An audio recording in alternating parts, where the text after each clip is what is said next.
Now, Storm Team Chief Meteorologist Jim Teske with Central New York's most accurate forecast. Here we go, 6:13. That's the view from our downtown tower cam, and it's looking off to the north and west. You see a lot of blue sky.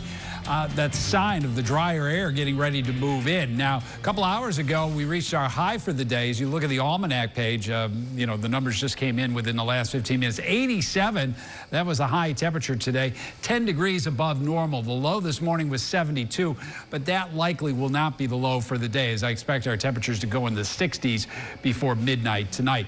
Showers did try to develop around Syracuse midday, just a trace officially at the airport, so finally a day without measurable rain in Syracuse, and you can see the radar.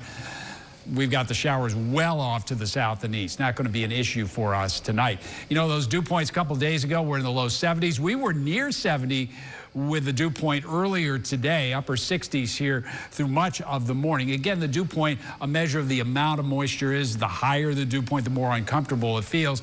And it's kind of come in fits and starts here during the afternoon, but dew points are starting to drop. 63 now, and look at to our north and west. Dew points in the 50s. That's what's going to come in the next couple of hours. If you've been outside in the last hour, you know the wind has picked up, and that's a sign of change. Cold front has come through. Winds are out of the west-northwest. We're gusting to 24 miles per hour here in Syracuse. The good news is after sunset, those winds will die down fairly quickly.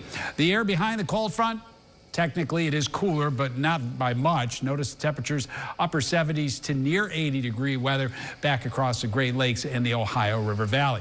Here's your timecast for the remainder of the evening. Pretty quiet. Those temperatures dropping into the 60s. Some 50s showing up in outlying areas.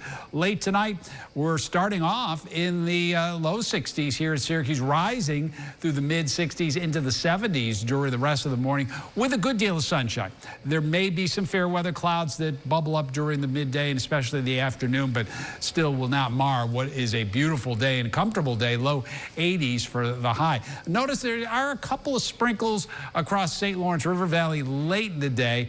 I'm a little bit skeptical of that, but still that's a possibility north of Watertown during the late day, and then pretty quiet elsewhere across the region during the evening. Cold front, that's approaching us west of central New York as we start the day on Sunday, and we're probably still dry until midday. Notice some showers already in thunderstorms starting to approach portions of the east end of Lake Ontario, and then showers and storms come through during the afternoon and early evening. Some of those storms could be on the strong side, so we're in that slight risk for severe weather from roughly 3 o'clock until midnight on Sunday. That's with the next cold front. In the wake of that, sun and clouds were cooler here Monday and Tuesday, but dry. You know, warmer on Wednesday with some late afternoon showers and storms, but a better chance with the next cold front on Thursday. Download the WSYR Plus app on your TV to stream News Channel 9 for free. Just go to your smart TV, search WSYR Plus in the App Store, and download to start streaming today.